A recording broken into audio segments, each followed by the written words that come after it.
Hello, everyone. Let's kick off summer in our lovely Hawaiian teas with King of Our Nightmares about Stephen King's Christine.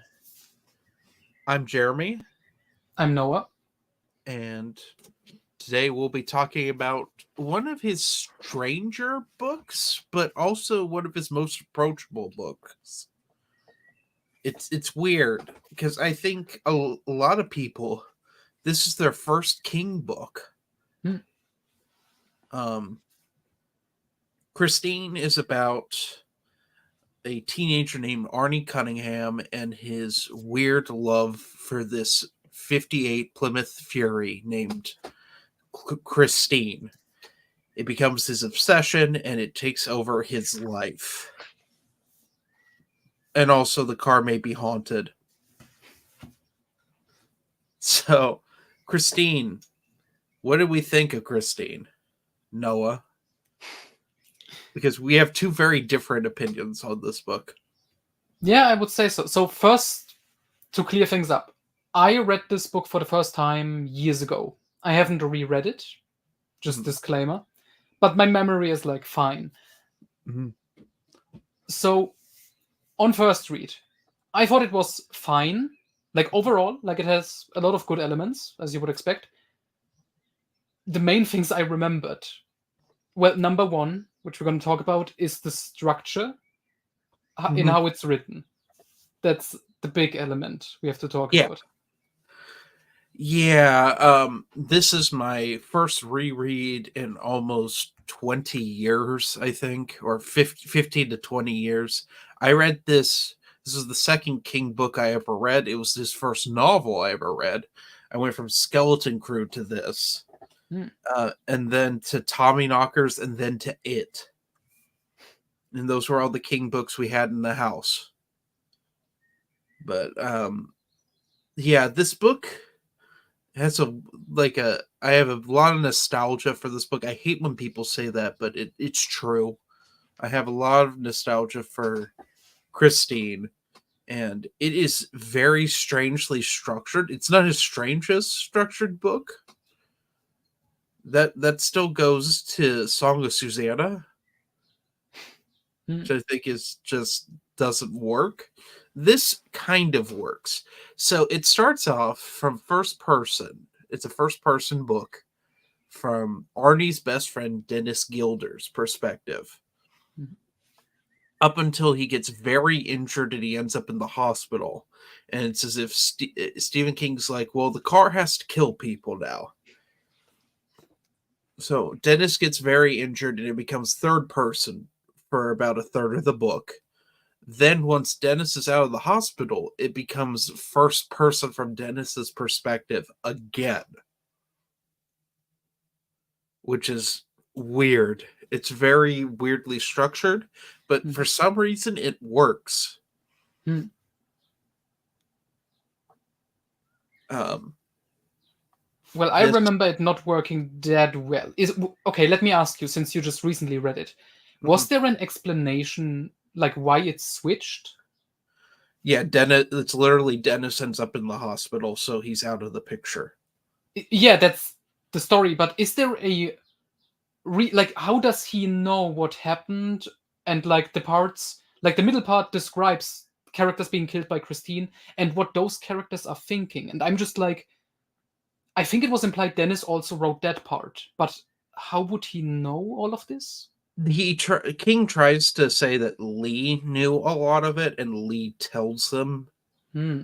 everything. Like the whole when she chokes on the burger, Lee is Arnie's becomes Arnie's girlfriend, and then she and Dennis start hooking up near the end of the book. Um, Hmm. so I could explain that and why Lee would be telling Dennis these things. Hmm. Um, but as for the bullies and their perspectives on things, or Darnell's perspective, I don't know.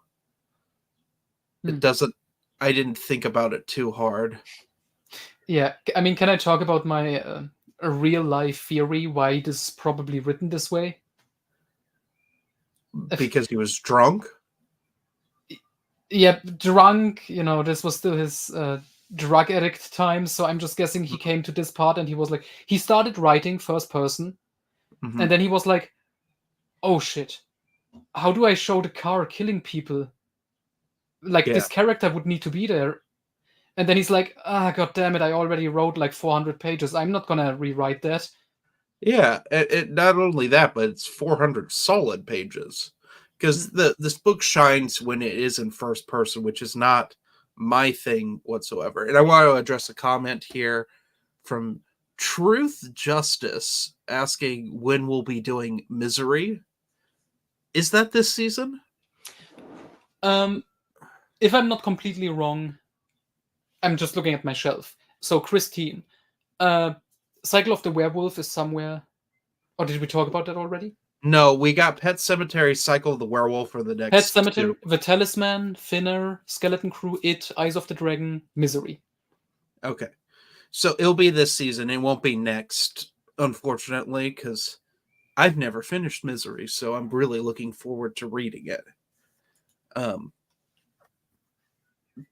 But back to Christine here. It shines when it's first person. Third person's not terrible. I honestly didn't remember it switching back to first person. And I was kind of thankful when it did.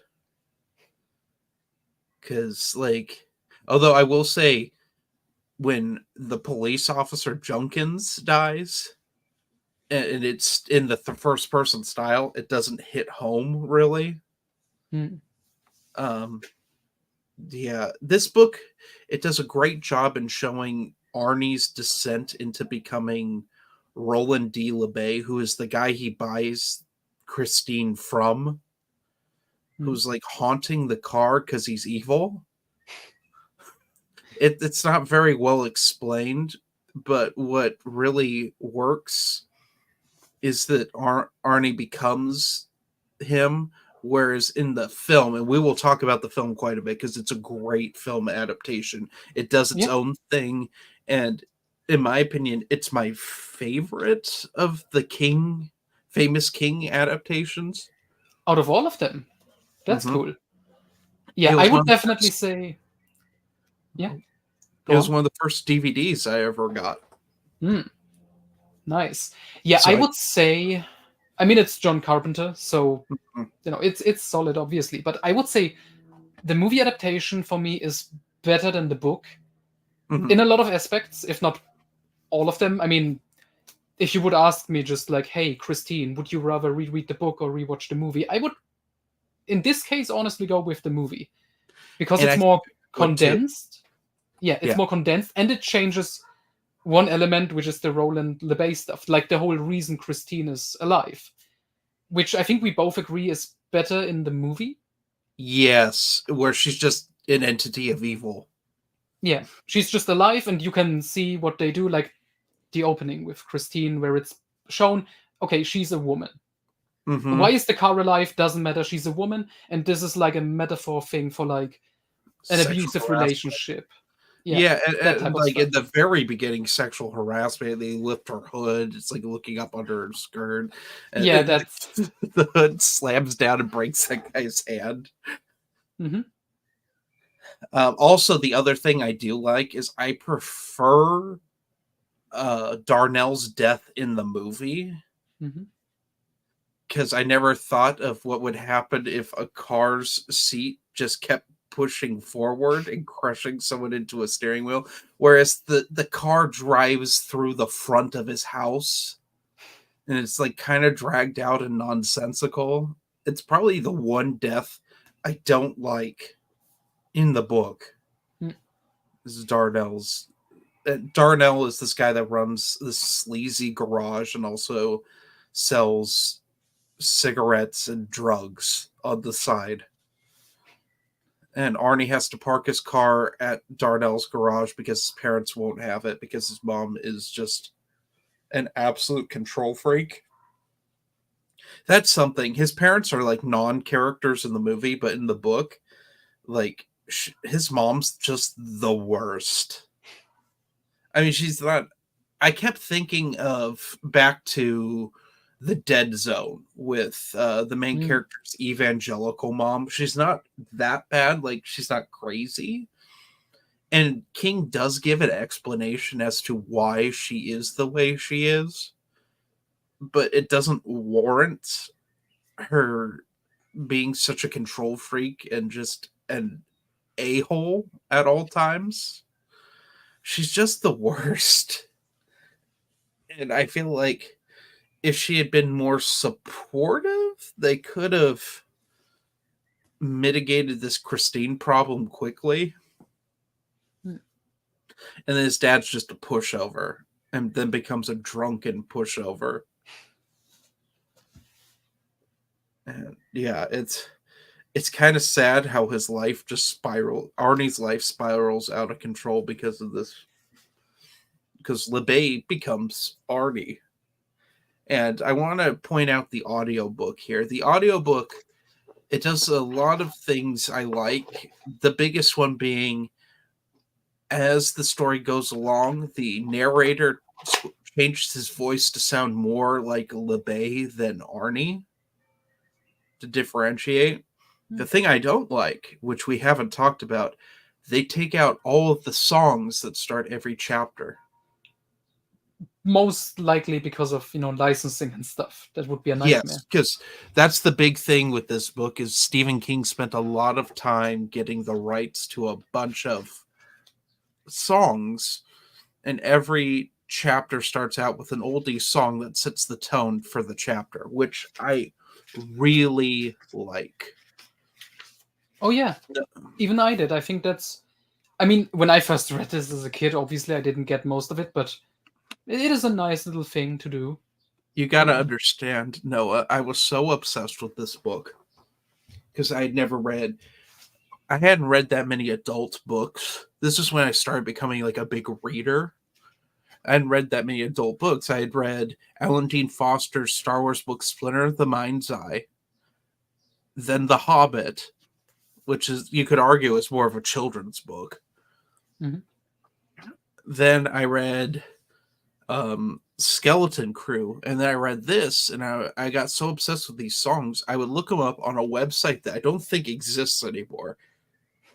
Because back in the day, streaming music was still kind of new, especially streaming music free. There was a website called Project Playlist, and I would look up these songs because you couldn't. iPhones were. I don't think the iPhone had come out when I started reading this book. So, like, we just had iPods, and the iPods couldn't go on the internet yet.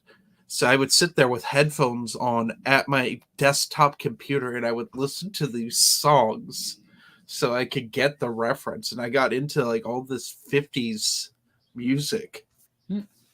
And my mom's like, "Why are you listening to your grandfather's music?" And I'm like, "Mom, it's okay." She's like, "He's just obsessed with old music. Like, he's listening to things from my childhood." Like, on the phone with like my friend's mom. And I'm like, oh my gosh. But I just wanted to know these references. Mhm. Because, like, the thing with like King does this thing fairly well, which I think we're going to talk. I want to talk a little bit of some of the stories in You Like It Darker, because that came out a few days ago. Mhm. Because one of the stories actually takes place within a year of this story taking place. Because this, although it was written in 82 or 83, it takes place in 78 and 79. Hmm. I Okay. think this one took a few years to write, like Cujo did. Yeah, this came out in 83.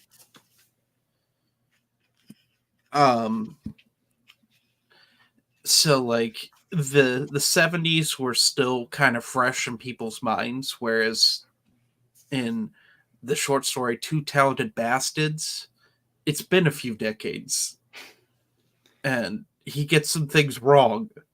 Oh. Oh yeah, I get to talk about that. But it's just like this is one of those books where King gets young people. Mm. I a lot of people think, oh, he always gets young people. That's not true. Typically, those people that think that, they haven't read any modern King, where he's just gotten to a point where he just writes people his age really well, which is nice. And I mean, makes sense because even like we go like 80s or even 90s, Mm-hmm, he can write like, let's say, teenagers well, mm-hmm. because he's still closer to like that time period. He's like close to 80 now, and like his kids' characters, for example, in one of his more recent books, The Institute, which is all about Mm-hmm. like 10 to 12-year-olds or whatever, they would have to be born Yeah. in the 2000s. Uh-huh. And he just I've been told that I'm elderly shaming saying this, but that's a thing, guys. Old people writing young characters born in Unless times like unless they are really close with like their grandkids per se, Mhm. they don't get it, you know? It's just like the older you get, the more removed you are. And I Yeah. think he That's did that's so why well. something like Revival is so good, because he's writing like the main character is a child there for like a portion of it, and it's set in the 1960s. Mhm. And that works perfectly because he was around in that time. Yeah. The other one that always comes to mind with him not writing teenagers well is Rage. Mm. Rage, some of that dialogue is very clunky and weird when he tries to get into like slang, because he wrote that when he was a high school teacher. And like he didn't have this, his kids were, well, I don't think his youngest was even born when he wrote Rage. Like if his kids were born, they were very small. But yeah, you write what you know, you know? Mhm. Which now for him is COVID and a fear of COVID. Is that in You Like It Darker? And I've read 3 of the stories. 2 of them revolve around it. Really? Uh Oh, yeah. Well, revolve, like it's part of the setting for both of them, because like okay. these stories all seem to take place during the 2020s. Mm. Um and there seems to be an overarching weird theme of death and being old, Mm. which makes sense because it's kind of shocking he still writes, if I'm being completely honest, because a lot of his peers don't write anymore. And like, here's the thing: we talk a lot. I know we're getting off topic from Christine, but we talk a lot about how bizarre his writing got after the Trump election, and he started to really show his age. Yeah, it's not just the political stuff that he writes in, Mhm, which can be questionable, but yeah, his characters, like The Institute is a perfect example. mhm. You know, when he tries to write 12-year-olds, doesn't really work anymore. Yeah, and like the kids didn't really work in The Outsider, Hmm. which is But kind also, this started before 2016. It started with Mr. Mercedes. His writing style itself, he has found an affinity to write in the Chuck Wendig style.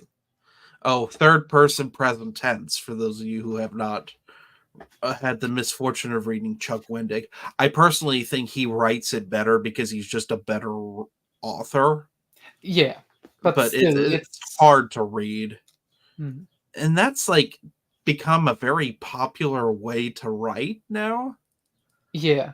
I mean, Like, I've heard this explanation when in regards to Chuck Wendig, where it's like, oh, people like this style because it's kind of like a screenplay, where it's like it's in the here and now.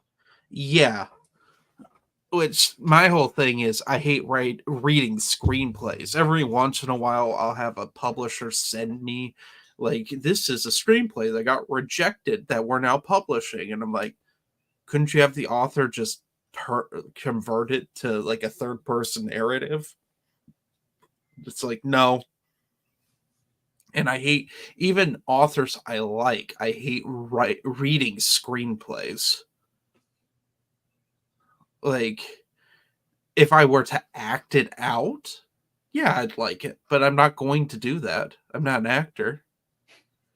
Like, I don't want to read screenplays. I just don't. And like, I don't want to read third person present tense because it's just, well, first of all, I can't read it for any length of time. Like, actually physically, like, take the book and like look at the words and read it. I have to listen to it. And even then, it becomes very unbearable. Mm-hmm. I think every time I have come across a third person present tense book, I've had to listen to it. But like King does it probably the best out of anyone I've come across, and that just really comes down to he's written longer than most of the people that write in this style. Yeah. Like, I'm not saying he's a bad author most of the time. I do think that a good chunk of his recent works have been ruined due to certain creative choices he likes to put in his books. And that creative choice has a name, and her name is Holly. Or Gwendy. Yeah, please tell me when you get through You Like It Darker. Does Holly have a cameo in one of the stories? So far, no. I was shocked. I thought the button box was going to show up in a story, which we can talk about, because I got confused. Mm. And it could be the button box. Okay. But anyway, going back to Christine. I think this book is like well worth your time to read. I don't know if it's the best King book, but I think it's like a good starter King book because it's not super graphic. And that's one of the positives I liked about this. There's no animal mutilation of any kind. It's dark, and it does have a very bittersweet ending. But like compared to like the one that came before this, the last couple, like Cujo and Apt Pupil particularly comes to mind, which those were very bleak and a bit shocking. Or like basically anything this season with the exception of Firestarter, just kind of its own weird thing. A lot of them have been very bleak and uncomfortable, especially the Bachman stuff. Even Gunslinger ends on like a dark note. Yeah. And like this, it ends on what I call a logical note. Should we go into spoilers with this? Sure, let's go ahead. So ultimately, out of desperation, well, first of all, we gotta explain. Dennis gets horribly injured in a football game, which I forgot how injured he gets in the book.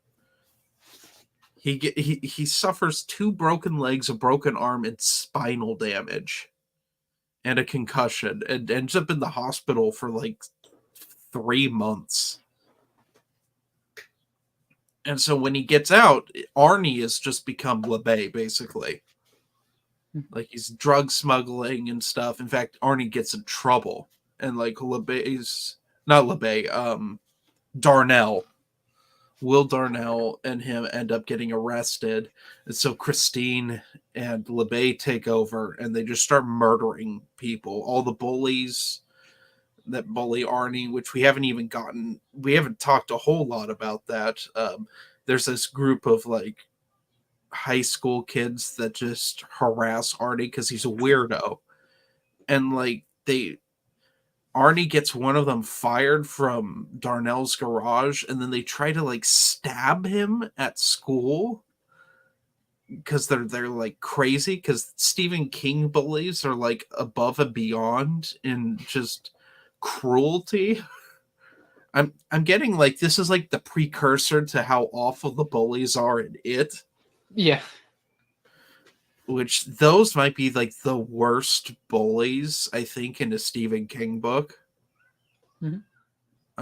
These ones are pretty bad, and then like so one of the bullies gets expelled, the main one, and so they trash Christine, and then Christine goes and murders them. Like that's pretty much it. Christine just starts murdering people that gets in her way. But of course it's LeBay. It's LeBay's murdering them with Christine. And we find out that LeBay let his daughter die and possibly murdered his wife in Christine. Because it's initially we think like, oh, it's suicide. She killed herself in Christine. But then later it's like, no, she probably got murdered in Hmm. Christine. And that LeBay is just evil and he's like taking over Artie so he can be with Christine forever. Hmm. And Dennis and Lee decide, oh, we're going to destroy Christine and thus kill LeBay. And they do that by taking a septic truck called Petunia, which is probably one of the goofiest things in this book. It's a pink septic pumping truck. And they smash up Christine. It nearly kills Lee and nearly re-breaks Dennis's leg to do it, but they annihilate Christine, and in turn LeBay kills Arnie and his mom, also his dad. Like the whole Cunningham family dies at the end of this book, Mhm. which is really awful. And then at the very end, like Dennis is like, "Oh yeah, I didn't get Lee in the end," and it's just like the saddest but like most real thing because they can't get over the whole thing of Arnie's death, Mhm. so they aren't together anymore. And I just thought that was sad. Also, it leaves it open to a sequel Hmm. because someone else was killed via a car, and that Christine might still be out there. Which I honestly, what would you do with a second Christine book? She kills more people. That's it. Is Dennis gonna team up with Lee again, and they're gonna rent Petunia a second time and smash her up? Like, there's I guess it's just supposed to be like, oh, the dark ending. Our hero thinks he defeated the villain, but the villain is gonna get his revenge eventually, I guess. yeah, and But yeah, I just found it a bit goofy. yeah, Just a bit. yeah. It just like I found the ending a little cheap. At the same time, I do like that Lee and Dennis don't get married at the end. They Mhm. actually stay together, which is kind of weird. Like they have like a 4-year relationship, Mhm. but like it doesn't work.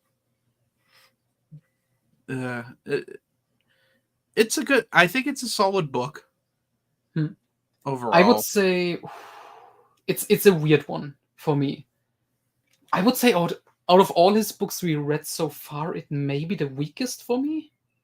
Oh, I can't say that. I thought Firestarter was not good. Oh yeah, Firestar. I don't know. I guess it's just for me. I couldn't get over the writing, where it's It's just weird. like, yeah. It's weird. It's toned down compared to what we have read. Mhm. It's probably his tamest book of all the ones we've done on this show. It probably of this season. I'm just gonna throw that out there. If it's that tame, I mean, I mean, Talisman it's maybe, maybe Talisman. no. You sure? I don't remember has, anything too gruesome in that one. oh, I do. They torture Jack. Jack gets full on Oh, abused and tortured and molested oh yeah. in that. Eh, Um yeah, Talisman's also more approachable. Like this book, the big thing I like about this book, this is something you can hand to your grandmother. It'd be like, "Oh, you want to read some Stephen King? Here you go." And you read this, and there are some gruesome deaths. There's a lot of foul language and a nut squeeze. Dennis does get his nuts squeezed by, I think it's Moochie Welch, one of the bullies, just grabs him by the testicles, which is icky. It's just a nasty thing to do. It's like checking someone's oil, if you know what I mean. Like, it's just dirty and wrong. But, like, overall, it's like, it's an approachable book. This is like one of his most approachable. It's his most straightforward, with the exception of changing from first person to third person to back to first person. mhm. I will say the atmosphere was pretty good in this one. Again, it's helped with like the songs at the beginning of each chapter. Great dialogue. Mhm. Um, great characters. Great character development. It's not Holly. No, nothing comes close to Holly. I was just talking to another guy this morning who's actively reading Holly and hating everything. Oh God, no. Yeah. Because he asked me what I thought of You Like It Darker, which, let's give our ratings, and I'll talk a little bit about You Like It Darker, because it has not come out for Noah yet. It has come out in Germany. It Yeah, came out next week. it came out in the US a few days ago, so I've gotten through 3 of the stories so far. Which I'm curious about because I mentioned this before, but most of the stories in there were previously published. And I haven't read any of them. Yeah. Oh, so they are all new for you, which is They're good. new for me, and we can get like my first thoughts Mhm. on them. And unfortunately, no, we'll not be talking about rattlesnakes. That's pretty far into the book before we get to the Cujo sequel, Mhm. which I think is what everyone bought You Like It Darker for. But anyway, for ratings, I'd probably give this a good 4.5 out of 5. Hmm. I have a lot of nostalgia for this book. But I would recommend watching the movie first, because the movie's a condensed version. It changes some things, like a lot of the characters aren't as flushed out, but it does. There's some great cinematography, great acting. Mhm. And Christine herself is a great character in the movie. Yes, instead of just being a tool of doom. Yeah. Noah, what would you rank it? So out of 5, I would Mhm. give it a 3 out of 5. It's like solid in the middle. It's not great. It's not bad for me. And besides like the writing style, which we talked about enough, the supernatural element. Hmm. Again, I think the movie handled it better by just not explaining it. Yes.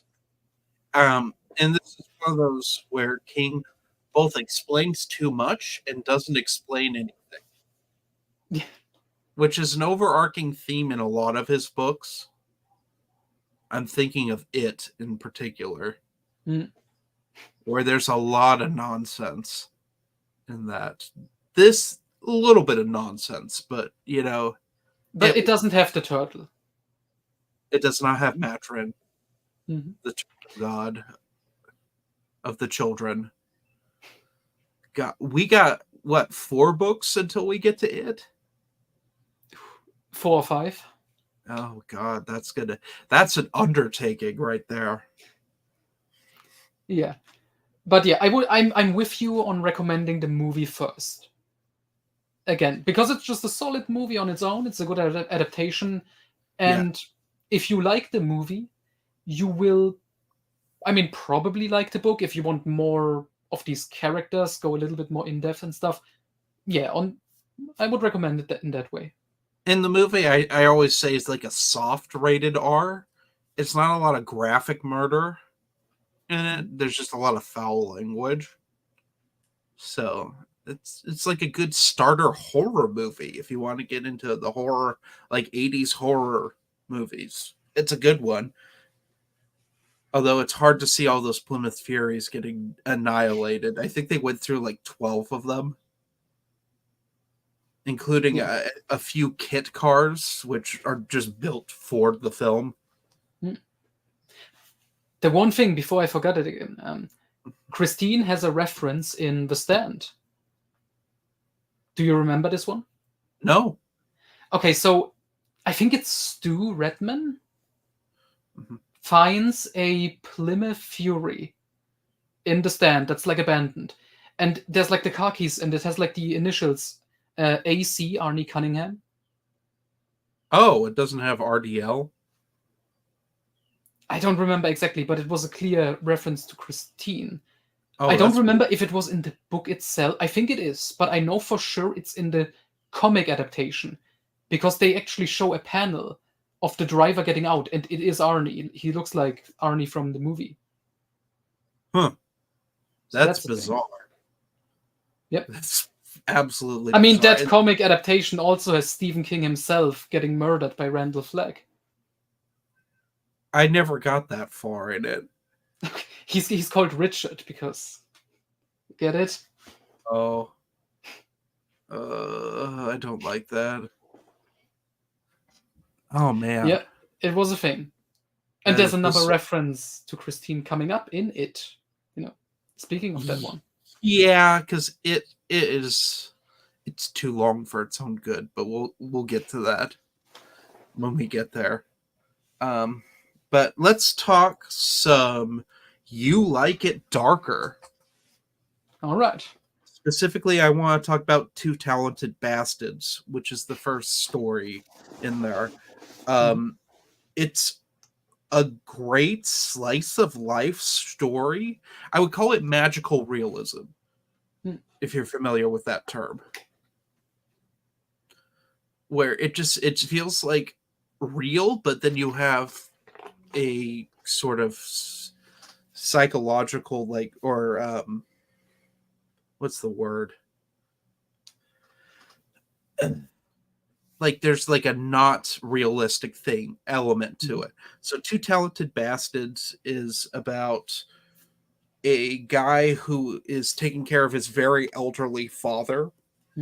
His father's in his 90s, and his uncle, who's just his father's best friend, passes away, who was a famous artist. His father is a famous author. And they both had surprisingly started their careers in their 50s. Like out of the blue, they suddenly one was successfully painting, the other one was successfully writing critically acclaimed novels. Out of nowhere. And it really stems from this hunting trip the two of them went on, which they never spoke about.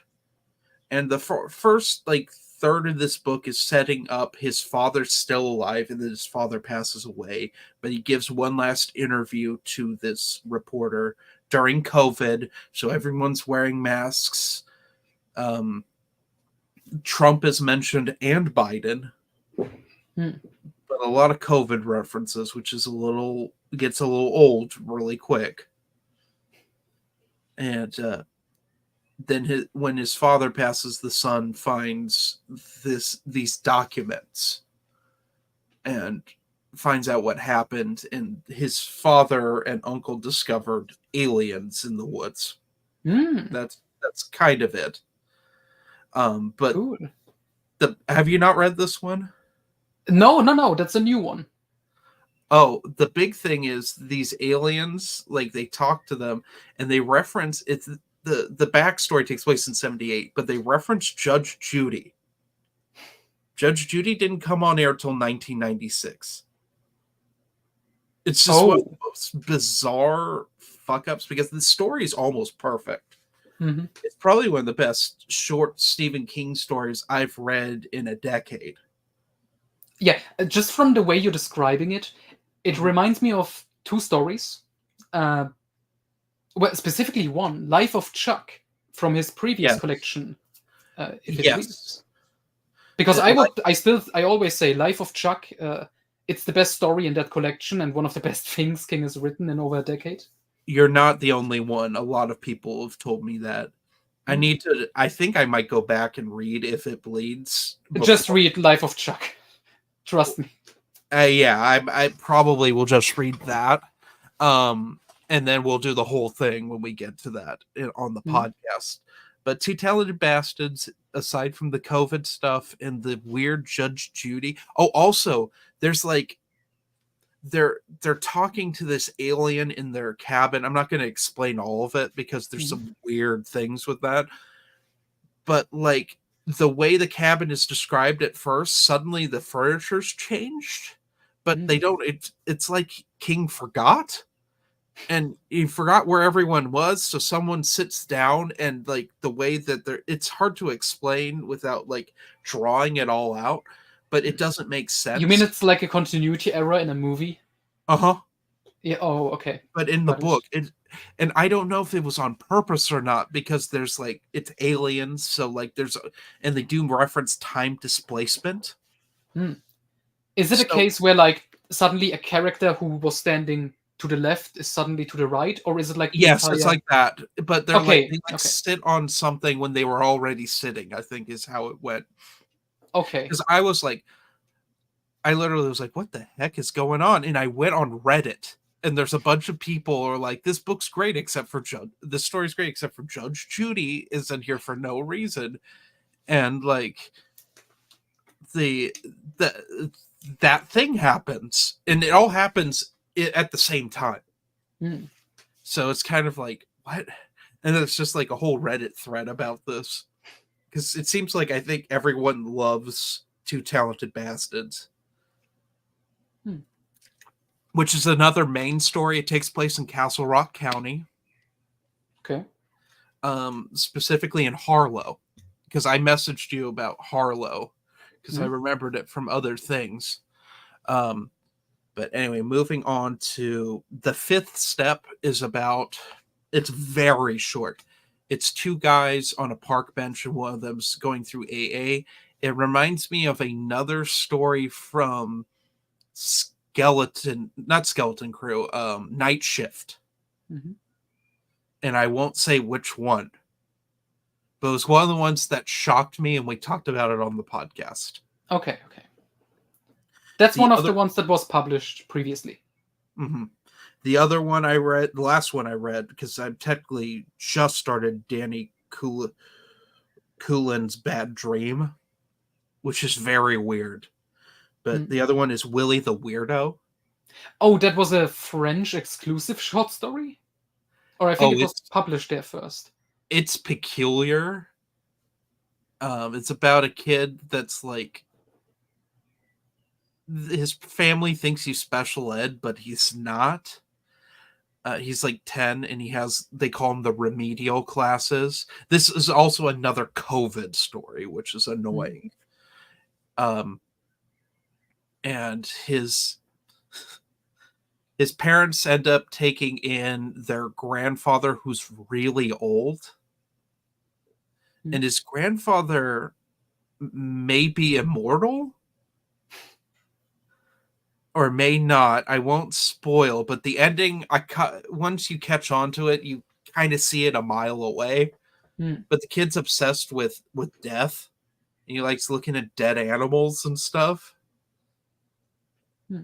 And his sister hates him because he's so weird. And that's about it. It's very short. But I'm liking You Like It Darker. That's good. I'm liking it more than I expected I would. I had a feeling I would probably like a couple stories, Hmm. but like I've kind of like, with the exception of the COVID stuff, Yeah, I was hoping he wrote all of that out of his system with Holly, because that's like the main thing in that book. No, and he has an obsession with describing people's masks. Yeah, and it's weird because in Holly, in the afterword, he tries to justify it with saying like, you know, reflecting real times and real life, and he thinks that's important for a reader to immerse. And it's like, I could kind of see that, but like Holly already was like 2 years after COVID, 2 or 3 years after COVID being the main thing, and now these short stories. He's blatantly afraid of COVID. Like, that's so clear because he's so old at this point, and it affects the elderly. And that's why he obsesses over this. I mean, makes sense, I guess. And he just honestly, he just doesn't seem happy with how America's turned out. Just kind of sad. I mean, I'm not happy either, but the difference is I'm young. He's not, and he went through so much. I mean, he was like big in the 70s. Like, he went through that whole cultural revolution in the 60s and 70s. So, and he's getting to his twilight years. Let's just be real here. He's pushing 80. People don't typically live much longer than that. And it's a shame that things have turned out the way they have in America. It really is. And he probably won't live to see it correct, at least in his eyes. And I think You Like It Darker, the ultimate theme is going to be death. Because every one of these, there's been an older character, a little older than him typically, but about his age, that has been the focal point, and it deals with moving on. And I think if this is going to be his last book, then okay, thematically it works. I don't want that. I don't know if he necessarily wants that, because I know he wants to do another Holly book, and he's talked about Talisman 3 and like another It sequel and like another Dark Tower book, but we're running out of time for those. Unless Joe Hill, his son, steps in and starts writing with him, which I don't know how I'd feel about that. I mean, it would be interesting. It can only be better than Sleeping Beauties, which he wrote with Owen. Oh, I don't think Owen and King are ever going to work together again. Like, Owen, I think Sleeping Beauties was a bailout. He wrote a book and then couldn't finish it. That's the worst. That's the worst right there. I go back and forth with that, and the Gwendy books is like the epitome of worst Stephen King. It's Gwendy, Sleeping Beauties, and the whole Holly thing. And it's like, people are gonna call me out. They already did when I reviewed Holly, but it's like, just saying this broadly, King trying to do feminism. He did it well already, like 2 decades ago. Yeah, his 90s. And now he's trying again, and it's terrible. And it's just because sad. He's just so much older now, and he's so removed from those things. Because the 90s feminism thing, I consider it like lightning in a bottle. He had to do something, and we'll get to it next season, because we're at Drunken King's becoming drug addict King right now. And like, you can tell, because sometimes it doesn't work for him because he's too inebriated when he's writing these things. Like, Cujo's whole thing of it's the ghosts of Frank Dodd is inhabiting Cujo, until it's not. Like, I was talking to my mom, who was like talking about how she got confused in Cujo. She's like, what's the thing in the closet?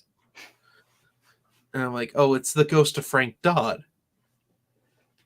And she's like, what? And I'm like, yeah, because Cujo's kind of a sequel to Dead Zone. Which my mom hates Cujo because she doesn't like animals in peril. Especially the older she gets, the more she doesn't like that. And so, like, she This is the only thing my mom listens to of my content. This is the only thing she will listen to King of Our Nightmares, specifically when we review short stories. Simply because she wants to skip any animal murder or anything too unpleasant. So, like, she watched our night shift stream over and over so she could remember which stories to skip. So she can't wait for us to do Skeleton Crew. So we can tell her what to skip. But she was going to read Dead Zone, and I said, "Oh, then skip the first chapter when the puppy's murdered." Well, not the puppy. It was a full-grown dog. It's a puppy and it. Because that's the thing. Out of all the things she remembers from it, she just remembers the puppy death. And I'm like, you don't remember the kids? The hate crime in like the second chapter. Oh yeah, there's that. I always think of the underage gangbang. Yeah, but that's so far into the book, you know. Well, it's the weirdest thing that happens in the book, and that book's bizarre. And that book is filled with Madarin, this interdimensional space turtle that vomits out the universe. Which also had to be explained in another book when he was sober to make sense of it. But that's for a few episodes from now. But yeah, she doesn't like children in peril and animals being murdered. Because I was gonna recommend different seasons, and I'm like, can't. Have pupils in there, and with different seasons, you kind of got to read all 4 of them to really get the gist of it. Because otherwise, I might just recommend her read The Body. I think she'd like that. Because I don't think she'd like Shawshank, because she doesn't like prison stories, and I don't think she definitely wouldn't like The Breathing Method. I can tell you that now. I don't think most women would like reading The Breathing Method. Yeah. But yeah, gosh. Next is Pet Sematary. Oh yeah. That's a fun one. Oh gosh. We talk about his like most depressing book. We get to compare it to Roadwork. Decide which one is more bleak. Yeah, I think that one, Roadwork, Revival, maybe Misery. Very bleak stuff. Yeah. Yeah, because Running Man at least has a kind of satisfying ending. Desperation. Desperation's pretty bleak. I would argue Desperation's more bleak than Regulators, and it's just solely because Regulators is a chaos book. It's basically a comedy. I It's think like a Sam Raimi movie in book form. I think do you have Regulators out on your shelf and on display? Yes. Yeah. Randomly today I grabbed the hardcover that Adam sent me.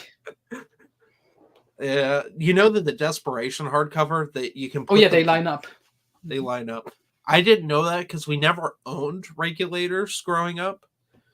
We owned Desperation. We gave it to my grandma because my grandparents used to ride that go to Ely, Nevada, which is where that takes place. It's just it's a weird area, Noah. There's nothing there. I'll tell you this. I'll tell the story for the podcast, and then we can head out. My grandmother and her husband, who I consider my grandfather, they met when I was like in kindergarten, and they started riding Harleys together. And they used to ride out to Nevada because my grandmother's sister she and her husband lived out near Vegas, and they would ride down that way. Well, she laid her bike down and broke her ankle. and then tried to ride, and she rode a few miles, like several miles, and then ended up in the hospital. Well, the only person with a truck that could get her was my dad in California, and he had to drive out there in the middle of the night, and he had just read Desperation. That man was more scared driving that road than he was surviving the fire that burned our town down. So many he drove through a horde of locusts. They was just crunching for like an hour because it was like the locust mating season, and like there was nothing out there. He was the only one driving. He drove a little Mazda pickup when I was pretty small. I was probably when this happened. I wasn't pretty. I was about 8, I think, when this happened, and he just left in the middle of the night, and he came back early in the morning, and that man was so pale with fear, and it just stemmed from reading Desperation. And he thought the tack was gonna get him. That's amazing. Yeah. But anyway, well, I'll talk about that again probably when we get to Desperation, which is just a weird book. Yeah, Regulators by comparison. That Regulators gave is so people a much. fear of autistic kids. Did it? Or did people just have fun reading it? Because I think Regulators should be read after Desperation because it's so to ridiculous. lighten up the mood. Yeah, because Desperation's so miserable. Just, I read that one as a kid too. Hmm. I read Desperation and then didn't touch King for like a year. Because I read it and Desperation back to back, those two behemoths. Mm-hmm. And I was just like, no. And then I read Cell. That's why I came back and read, because that was the new book at the time, or new-ish. His most dated book. Actually, I can't say that because Holly will probably be his most dated book in 10 years. It was dated when it came out. Oh, fair. But Cell, I think Cell was the first time he wrote something that was too topical. Yeah, but I mean, I read it in like 2014, okay. 2013, 2014. For me, it still worked because it's mostly just a zombie story. And a bad one. Yeah. Like the cell phone angle, it was already there. It was weird reading about like flip phones, those old-timey ones. But yeah, it's still better than like Holly with the coronavirus. Yeah, I read it in 2008. Like a year after it came out, I think. And I was like, this kind of sucks. The movie's awful. Oh, never seen it. Never. I know King wrote it, and it's John Cusack and Samuel L. Jackson. And there is two of them because they did 1408 first. They were both in that, and that's a pretty solid movie. Yeah. As far as King movies, modern King movies go, that's one of the better ones. Mm-hmm. It gets the point across, although I don't remember how accurate it is to the material. Oh, the movie does its own thing, but it's good. Yeah, it's shocking. Mm-hmm. It's shocking, unlike Bag of Bones, which I also saw.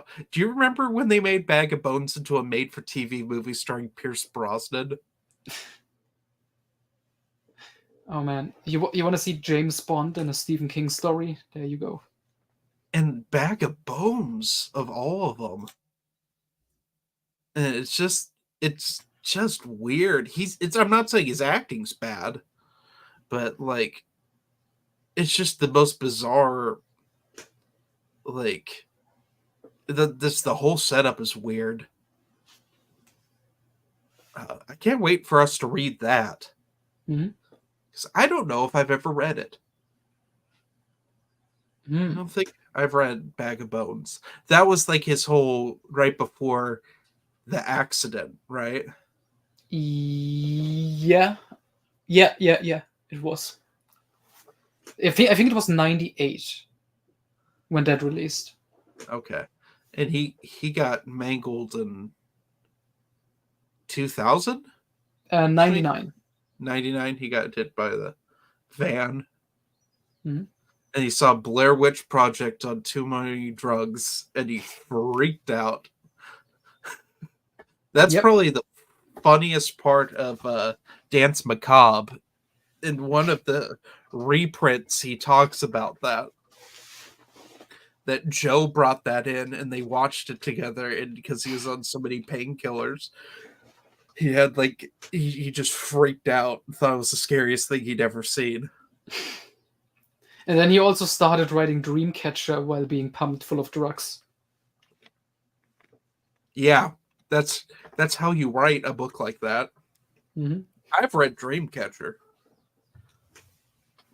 That's probably the funniest Stephen King movie because like it's probably it's not probably, it is Morgan Freeman's worst film. Mm. He I've never seen Morgan Freeman not care. Well, actually, I don't know. Evan Almighty might be the pinnacle of Morgan Freeman not caring in a movie, but like, he's like doing this tough guy thing. Have you ever seen Dreamcatcher? I have years ago. I know he plays the Colonel Kurtz, Yeah. and he has this famous line, "What about the shit weasel?" Which you and I say all the time. Calling people shit weasels. We should be calling them shitters, like in Christine. Arnie calls everyone a shitter, but shit weasel's a little funnier. And I just love Thomas Jane is overacting in his like tantrum he throws in the woods. Mhm. And it's like weird muttering to himself is so funny to me. It's the CG is so bad. I think it was bad when it came out. Mhm. But it's directed by Lawrence Kasdan, who wrote for I Star did Wars and Indiana I didn't Jones. know he directed it. Yep. Is that the You, only you thing couldn't he tell ever by like the Star Wars like wipe effects in the movie. Oh, I saw that and I thought, oh, that shouldn't be in here. I remember that. That explains why it's in there. Mhm. Is that the only thing Lawrence Kasdan ever directed? I have to look that up, but I it's the hope. only movie he directed that I have seen. I know that much. It's like when Irvin Kershner makes movies, you're like, it's such a bad style.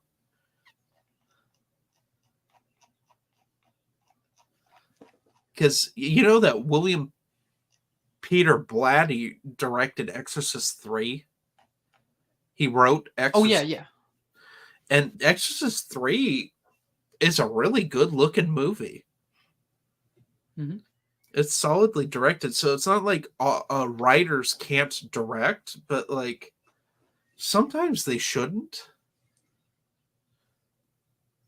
Oh, okay. He directed a couple of movies actually. His last one was in 2019.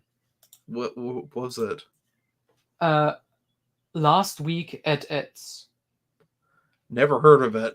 He directed a movie called Body Heat, The Big Oh, Chill, okay. Silverado, The Accidental Tourist, I Love You to Death, Grand Canyon, Wyatt Earp in 1994. Wyatt Uh, Earp's a good movie. It's not as good as Tombstone, but it's still pretty mhm. solid. Oh yeah, I got that one for my dad once. Yeah, Mhm. French Kiss, Mumford, Dreamcatcher. There it is. Darling Companion. Yeah. After Dreamcatcher, he took a break from directing for like almost 10 years. Wow. I can't imagine why. That's just Is Dreamcatcher the worst of the Thomas Jane performances in King adaptations? Yes, because he's good in The Mist. He's good in 1922. He was in an episode of like that Nightmares and Dreamscapes show, right? Yes, he was. And he's making From a Buick 8. If that's not already cancelled. I've heard conflicting reports there. I hope it comes out. He was pretty excited to do it. Mm-hmm. I watched an interview with him back in 2020. They were trying to get that off the ground. Although the interview went to talking about, we want you back as the Punisher, which he's not going to do. That ship sailed a long time ago. It's a miracle he even like did Dirty Laundry, the short film. Have you seen that? Nope. Oh, you should. I'll show you this when we get off of here. But anyway, that's about all we have for today. Perfect ending, though. Since we talked about the Dreamcatcher movie, I just looked it up on Wikipedia. King's reaction. At the time of its release, Stephen King praised the film, stating, "This is one of the very, very good adaptations of my work."